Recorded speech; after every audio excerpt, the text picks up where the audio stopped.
कोई त्रुटि रहती है।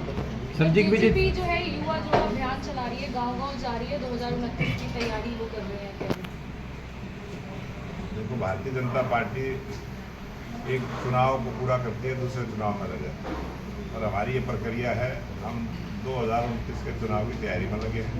इससे पहले और भी जो कोई चुनाव आएंगे, भारतीय जनता पार्टी का कार्यकर्ता हमेशा चुनावी मूड में भी रहता है।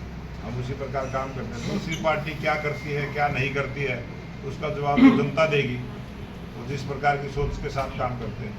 आपने अभी लोकसभा में विपक्ष की भूमिका को देखा है, वो अपनी सेनाओं पर भी सवाल खड़ा करने का काम करते हैं। तो इस प्रकार की मानसिकता है। बहुत सारी ऐसी पार्टियां हैं जो देश के बारे में नहीं सोचती, अपने बारे में सोचती है। तो भारतीय जनता पार्टी देश के बारे में सोचती है, देश के बारे में काम करती है। विपक्ष सर इस पर भी आपत्ति जता रहा है संसद में कि ऑपरेशन महादेव क्यों रखा गया नाम। अगर किसी को तो नाम से ही, बहुत सारे लोगों को तो इस देश से भी दिक्कत है, वो देश में ही रहते हैं। बहुत सारे लोग हैं, उनसे आप प्रश्न करिए कि वो भारत में ही क्यों रह रहे हैं, पाकिस्तान में जाकर रह रहे हैं। अगर पाकिस्तान से पड़ेगा, जो पाकिस्तान भाषा बोलता है वही विपक्ष के नेता बोलते हैं, तो मैं कहना चाहूँगा कि वो पाकिस्तान में जाकर रह के आए, देख के आए, फिर पता चलेगा। सर, रात्रि ठहराव अभियान शुरू होने वाला है मुख्यमंत्री जी के द्वारा। ये ऑपरेशन महादेव, बहुत सारे लोग कहते हैं कि इसी सोमवार को ही क्यों हुआ, कोई कहता है सावन के महीने में ही क्यों हुआ।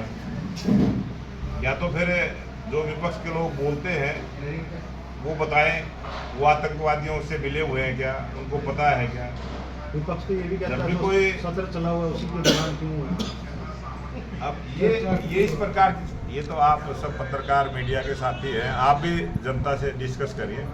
आज कांग्रेस के कार्यकर्ता बिल्कुल बहुत नाखुश है इनकी इस कारनामे से। आज तो कांग्रेस के बड़े बड़े नेताओं से भी हमारा संपर्क हुआ है। वो बुराई करते हैं सारे जो विपक्ष की जो भूमिका है, वो कहते हैं कि इसीलिए कांग्रेस कमज़ोर हुई है और वो कांग्रेस में रहना नहीं चाहते, कांग्रेस छोड़ के बीजेपी में आना चाहते हैं।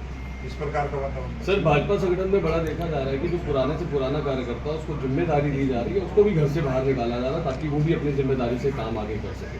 भारतीय जनता पार्टी की जो सरकार है, कई पीढ़ियों की समस्या के बाद ये सरकार आई। जो हमारे पुराने कार्यकर्ता हैं वो उनका मेहनत, उनका परिश्रम, उसी से ये पार्टी आगे बढ़ी है। तो भारतीय जनता पार्टी कभी भी अपने कार्यकर्ताओं को ना छोड़ती है ना बदलती। सर, विकास सुभाष बराड़ा के बेटे वो पहले नियुक्ति दी जाती है, फिर वो फैसला वापस ले रहे हैं, वो भी चर्चा जो है। अब ये विपक्ष के लोग चर्चा करते हैं ना,